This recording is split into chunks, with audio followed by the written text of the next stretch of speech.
గోపి గోపి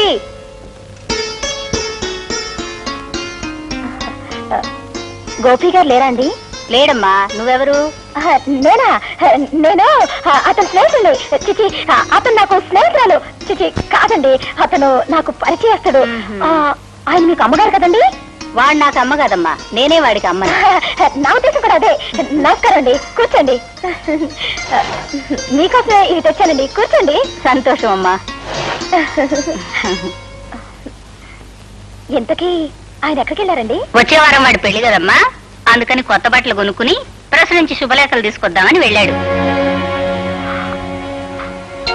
గోపికి పెళ్ళా? ఏమ్మా అలా అడుగుతున్నావు? అబ్బే ఏం లేదు. నాకు మీ ఇద్దరి విషయం మా వాడు చెప్పాడులేమ్మా. చెప్పేశారా?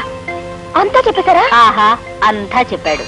తను ఛాలెంజ్ చేసిన సంగతి, బాత్రూమ్ లో తలంచిన సంగతి, మేమిద్దరం ప్రేమించుకున్న సంగతి అంతా చెప్పేశారా? వాడు చెప్పలేదమ్మా, ఇప్పుడు నువ్వే చెప్పావు. ఏమిటండి మీరు అనేది? పోలీస్ ఆఫీసర్ తల్లిని ఎదటి వాళ్ళ నుంచి నిజం రాపట్టడం నాకంత కష్టమేం కాదు. ఇంతకీ నీ పేరేమిటమ్మా? రేఖ. మీ నాన్నగారు ఏం చేస్తారు? జైలు సూపర్ జగన్నాథం గారే మా నాన్నగారు. జగన్నాథం కూతురువా నువ్వు? ఏమిటి అలా అడుగుతున్నారు? అబే ఏం లేదమ్మా. ఎందుకమ్మా నిజం దాచాలని ప్రయత్నిస్తావు? బాబు, నేను ఇప్పుడే జగన్నాథం గారి దగ్గర నుంచి వస్తున్నాను.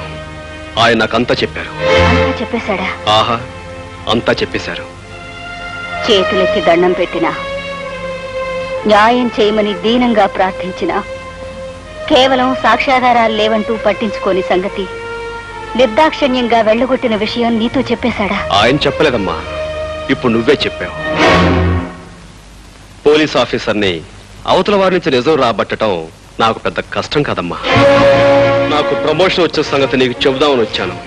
కానీ ఇప్పుడు నీకు న్యాయం చేయని వ్యక్తిని ముందుకొచ్చి చేతులు జోడించి దయచూపని ప్రార్థించేలా చేస్తాను. వద్దు బాబు. రేఖ, నాతో రా.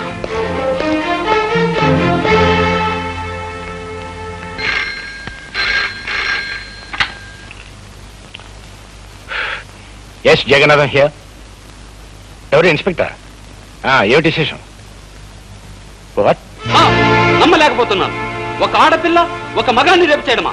ఎలా కుదురుతుంది? కుదిరిందని అతను కంప్లైంట్ ఇచ్చాడు, చేశారని ఆ పిల్ల ఒప్పుకుంది. మధ్యలో మీరెందుకండి అనవసరంగా బీపీ తెచ్చుకుంటారు? పీపీ గారు,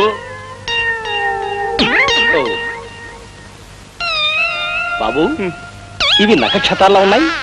డాక్టర్, అవి నా మానాన్ని అతి దారుణంగా దోచుకునే సమయంలో అవి చేతుగోళ్లు నా భుజంలోకి దిగబడ్డాయి. కావాలంటే నా పేక మీద చూడండి, దంతక్షతాలు కూడా ఉంటాయి.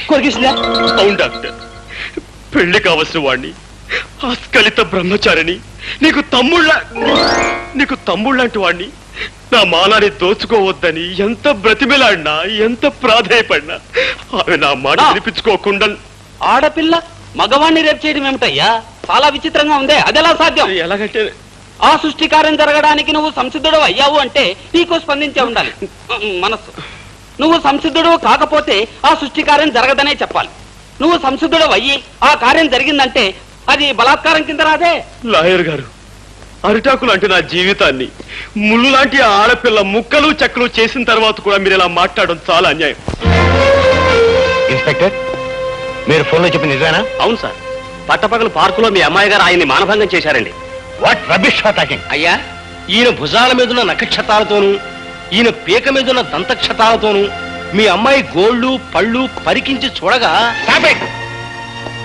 ఎంత ట్యాలీ అయితే మాత్రం అమ్మాయి అబ్బాయిని రేపు చేయటం సార్, పీకే నాలాంటి పెళ్లికి ఎదిగిన కొడుకుండి వాడు అతి దారుణంగా బలాత్కరించబడి ఉంటే అప్పుడు మీకు తెలిసొచ్చేదండి. పెళ్లి కాని పవిత్రమైన అస్కలిత బ్రహ్మచారిని ఇలా పాడైపోతే తలెత్తుకుని ఎలా తిరిగేది, సమాజంలో ఎలా బ్రతికేది? కావాలంటే అందుకు ప్రత్యక్ష సాక్షులు ఉన్నారు. అవును బాబు, ఆ పిల్ల అబ్బాయి మీద కురికి చొక్కా లాగేసి ప్యాంటు పీకేస్తూ తుప్పల పక్కకు తోసిపోయిందండి. ఈ అబ్బాయి అరుపులు, ఆ తుప్పలు కదిలిపోవడం నా కళ్ళలో చూసామండి. ఈ రోజుల్లో మగవాడి మానానికి భద్రత లేకుండా పోయిందండి.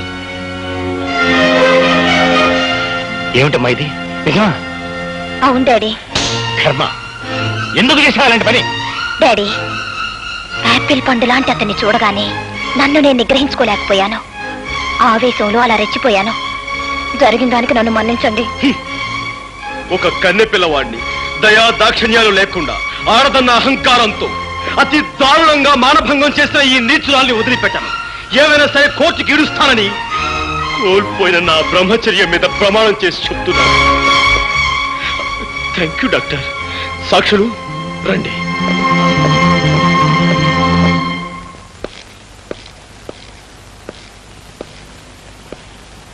గోపి, అరే మీరా?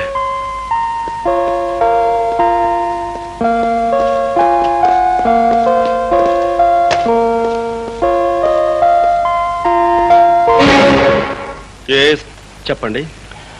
అదే బాబు, అమ్మాయి మీద నువ్వు ఇచ్చిన కంప్లైంట్ విత్డ్రా చేసుకుంటే. దాందే ఉందండి, నేను విత్డ్రా చేసుకుంటాను. కానీ చూసిన సాక్షులు ఊరుకోరే. వాళ్ళను కూడా ఎలాగో ఒప్పించి. నిజమే, కానీ రాకరాకొచ్చి ఒక్క కేసుని మా లాయర్ వదులుకోడే. లాయర్డే ఉందిరే గోపి, అతనికి కావాల్సిన డబ్బు ఇచ్చేద్దాం. ఇవ్వచ్చు అనుకోండి, కానీ పత్రికా విలేకరులు కూడా చూశారు కదా. నువ్వు ఒప్పుకుంటే. నేను ఒప్పుకోను కదా. గోపి, నీ మాటలను బట్టి చూస్తుంటే నన్ను ఎలాగైనా బజారు కొలాగాలనుకుంటున్నావని అర్థమవుతోంది. నేను నీకేం అన్యాయం చేశాను? మీరు అన్యాయం చేసి నాకు కాదు, అదిగో అడు చూడండి. ప్రపంచంలో ప్రతి ప్రాణిని ప్రేమగా మమతగా చూసుకునే ఆ కరుణామూర్తికి నువ్వు అన్యాయం చేశావు. 20 సంవత్సరాల క్రితం చట్టానికి ప్రతినిధిగా ఒక పల్లెటూళ్ళలో నువ్వు పనిచేస్తున్నప్పుడు దీనంగా నీ ముందుకి స్త్రీ వచ్చింది. మోదుబర్ల దౌర్జన్యం నీతో చెప్పుకుని న్యాయం చెయ్యమని, తనని కాపాడమని కన్నీళ్లు పెట్టుకుంది. కాని డబ్బున్న వాళ్ళకు అమ్ముడు పోయిన నువ్వు సాక్ష్యం లేదు, రుజువు లేదు, ఆధారం లేదంటూ ఆమెను నిర్లక్ష్యం చేసావు. ఆనాడు నువ్వు చేసిన నిర్లక్ష్యమే ఒక నిండు కుటుంబాన్ని సర్వనాశనం చేసింది. ఆమెని వీధిని పడేలా చేసింది. నేను ఎక్కడో ఎప్పుడో సబ్ ఇన్స్పెక్టర్ గా ఉన్నప్పుడు 1,00,000 కేసులు వచ్చుంటాయి. ఇవన్నీ ఎక్కడ గుర్తుంటాయి? మిస్టర్ జగన్నాథం, నేను చెప్తున్నా నా తల్లి గురించి. కేవలం సాక్ష్యం లేదన్న కారణంగా ఆమెను నిర్లక్ష్యం చేసి అన్యాయం చేశావు. అందుకు ఇప్పుడు నువ్వు ఆమెకు క్షమాపణ చెప్పుకోవాలి. చెప్పకపోతే నీ కూతురు మీద కేసు వేస్తాను, కోర్టుకు లాగు. బాబు, ఏమిట్రా ఇది? ఆయన నీ పై అధికారి, ఆయనతో నువ్వు ఇలా ఘర్షణ పెట్టుకుంటే ఎలా? అమ్మా, ఈయన పై అధికారే కావచ్చు, ప్రెసిడెంట్ ఆఫ్ యునైటెడ్ స్టేట్స్ కావచ్చు, కానీ ఇక్కడ అన్యాయం జరిగింది నా తల్లికి. బ్రహ్మరుద్రాదులు దిగొచ్చినా సరే ఈయన క్షమాపణ చెప్పుకుని తీరాలి. All right.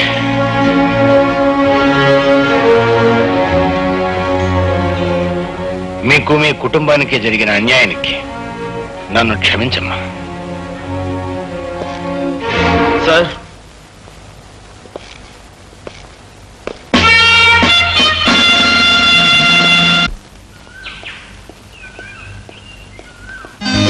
ఏంటిది బలిలాగా?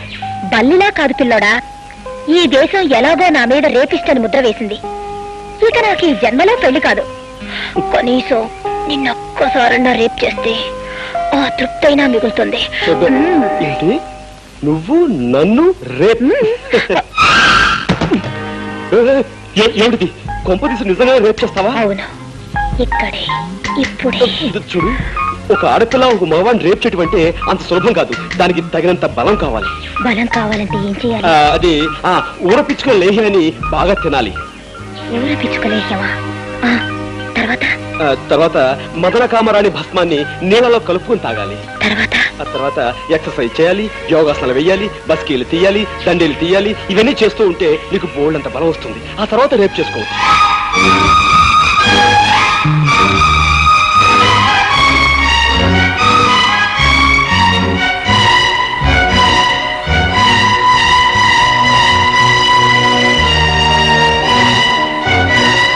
ఇదిగో జగన్నాథం, నీకు ఆ సూపరింటెండెంట్ ఉద్యోగం ఇప్పించినందుకు ఇప్పుడు దాకా నువ్వు చేసింది ఏటయ్యా?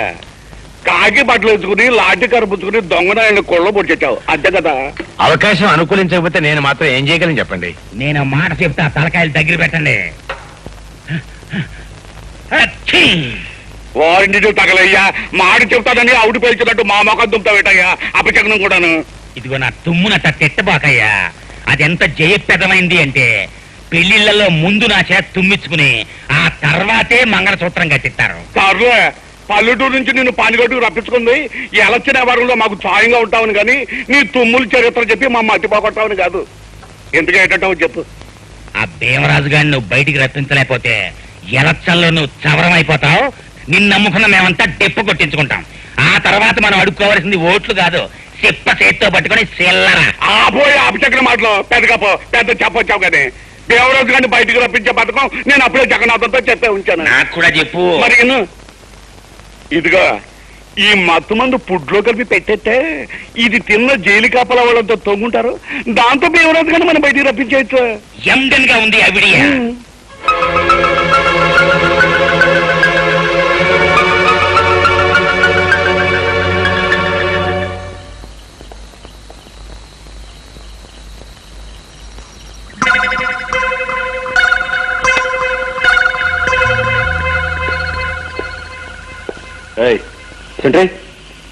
వెంకట్రావు, రామమూర్తి, రామమూర్తి.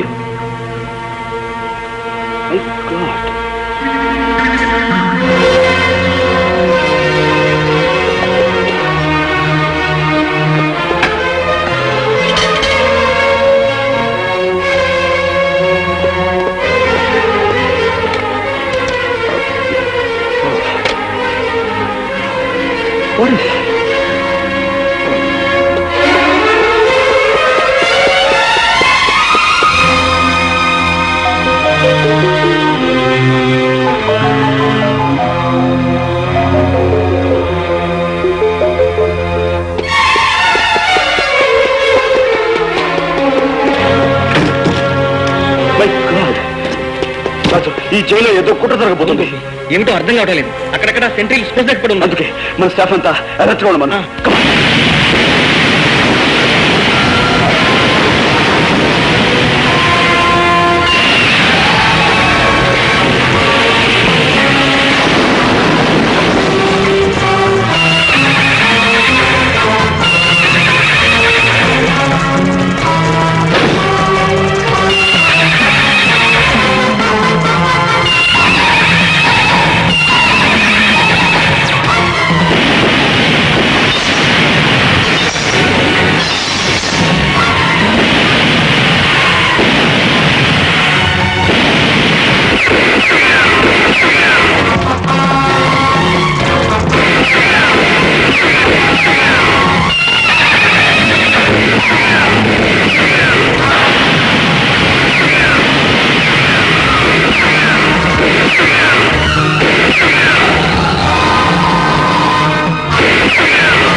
గండ్రగొడ్లే ఆ రివాల్వర్ తీసుకుని మీరు కాల్చి మన ఇద్దరం పారిపోదాం. గండ్రగొడ్లే, వీరు బయటికి వెళ్తే మళ్ళీ ఘోరాలు జరుగుతాయి. ఆ రివాల్వర్ ఇవ్వు.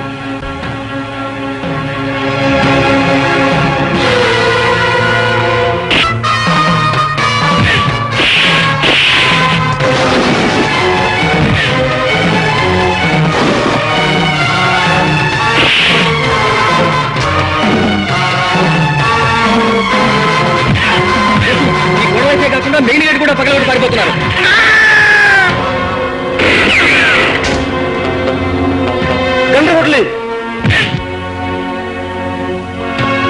గండ్రగొడ్లే, ఇంత దాడి జరగడానికి కారణం ఆ భీమరాజే. వాడు తప్పించిపోవడానికి వీల్లేదు. మిగిలిన వారి విషయం నేను చూసుకుంటాను. నువ్వు మాత్రం అభ్యవాద విషయం చూడు. అవసరమైతే వాడిని కాల్చేని చంపు, అంతేగాని వాడిని తప్పించుకుపోలేవుకో. ఇదిగోరే బాబా రాజా.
ఎవరైనా తప్పించాలని మీరింత దారుణం చేశారో వారి శవం ఇదిగో నా చేతుల్లో ఉంది. మర్యాదగా లొంగిపోండి.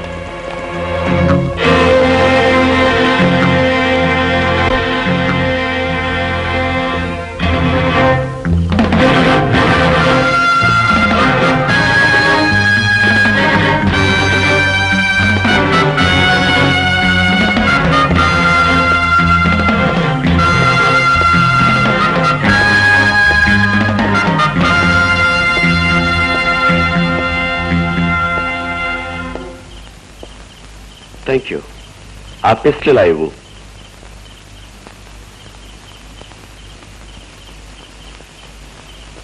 My pistol please. అందరూ దొరికిపోయారా? మన శత్రువులంతా చచ్చిపోయినట్లే. మన శత్రువులా? నీ శత్రువులా నా శత్రువులా? చట్టానికి శత్రువులు. నేను చట్టానికి శత్రువునే. అఫ్ కోర్స్ శత్రువుకి శత్రువు మిత్రుడు అవ్వాలి. అది కూడా చూసుకోకుండా మాకు సాయం చేశావు. థ్యాంక్స్. నీ వల్ల ఈ జైలుకు మంచి పేరు వస్తుంది. మా గోపి గారికి బంగారు పథకం కూడా రావచ్చు. ఆ లెక్కన నాకు 23 బంగారు పథకాలు రావాలి.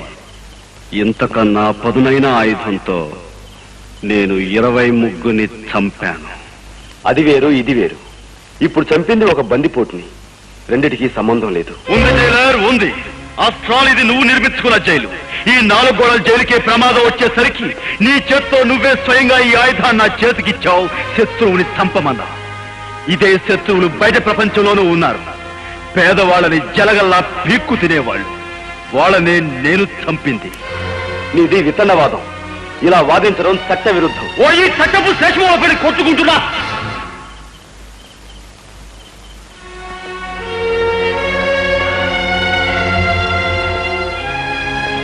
నీ విచక్షణ జ్ఞానం మీద నాకు నమ్మకం ఉంది. నీకు ఆలోచించగలిగే శక్తి ఉంది. ఓ భారతదేశ పౌరుడా, ఆలోచించు.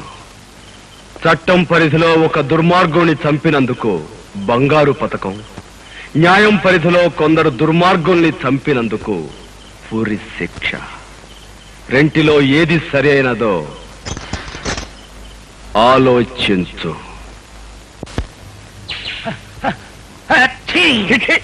పతిపాట ముందు దరిద్రంగా తుమ్మపోతే నీ నోటికి మాట్లాడతాయా? ఇదిగా నా తుమ్ముని తిట్టబాకండి.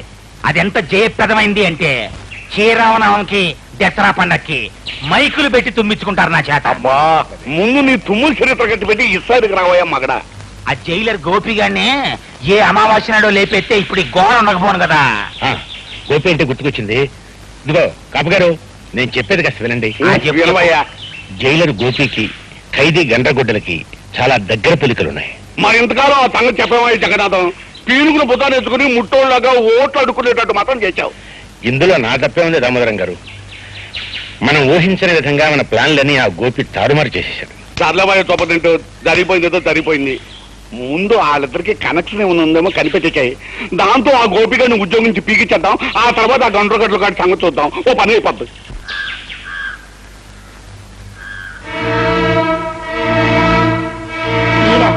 ఏమిటిలా వచ్చారు? అబ్బే ఊరికే చూసిపోదామని.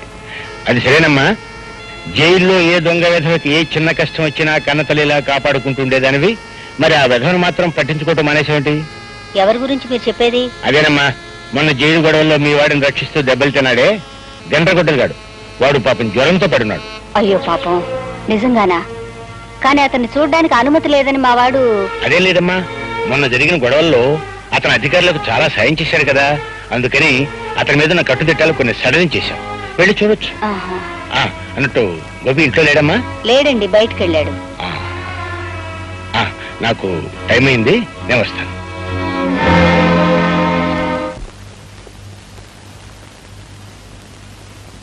బాబు, నువ్వే కదూ గండ్రగొడ్డలివి?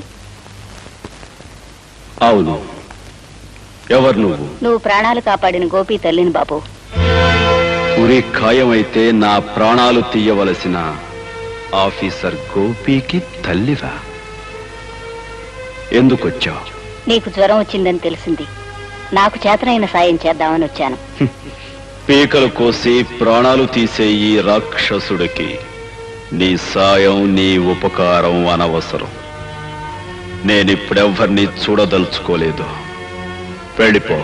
అదేమిటి బాబు, ప్రేమగా మమతగా నేను మాట్లాడడం కూడా నీకు ఇష్టం లేదన్నట్టు అలా అంటున్నావు? శాశ్వతంగా పోయే మనిషి బంధాలు తెంచుకోవాలే తప్ప పెంచుకోకూడదు. మరిచిపోయిన ప్రేమ, మమత మళ్ళీ నువ్వు రుచి చూపితే బ్రతుకంటే ఆశ, చావంటే భయం నాలో కలగచ్చు. అది నాకిష్టం లేదు. అందుకే వెళ్ళి పొమ్మంటున్నాను. వెళ్ళు. అది కాదు బాబు. పొమ్మంటే మతిలేందాలా మాట్లాడతావే? పో. పోతాను బాబు. నేరస్తుడువైనా మనసున్నవాడివి, మనిషివి అనుకున్నాను. అందరూ నా బిడ్డలు అనుకునేదాన్ని కనుకే నిన్ను ప్రేమగా పలకరిద్దామని వచ్చాను. కానీ నువ్వు రాతి మనిషివి, రక్తం తాగే రాక్షసుడివి, అమ్మ ప్రేమను అర్థం చేసుకోలేని మూర్ఖుడివి. అమ్మా,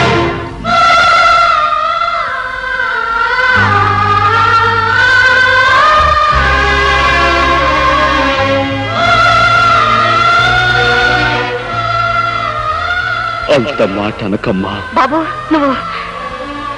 నేనమ్మా నీ రాము. బాబు, రాము, నువ్వు నా బిడ్డవే. ఒరే రాము, నేరస్తుల్లా ఊరు శిక్ష పడి జైల్లోకి ఎలా వచ్చావురా? ఈ పరిస్థితుల్లో నిన్ను చూడాల్సి వచ్చిందా? అసలేం జరిగిందయ్యా? ఇన్నాళ్ళు ఎక్కడున్నావురా రాము? ఎక్కడున్నావురా? చెప్తానమ్మా, చెప్తాను. దామోదరరావు గారికి ఏమైనా ఓటు, ఆంబోతు గుర్తుకి ఏమైనా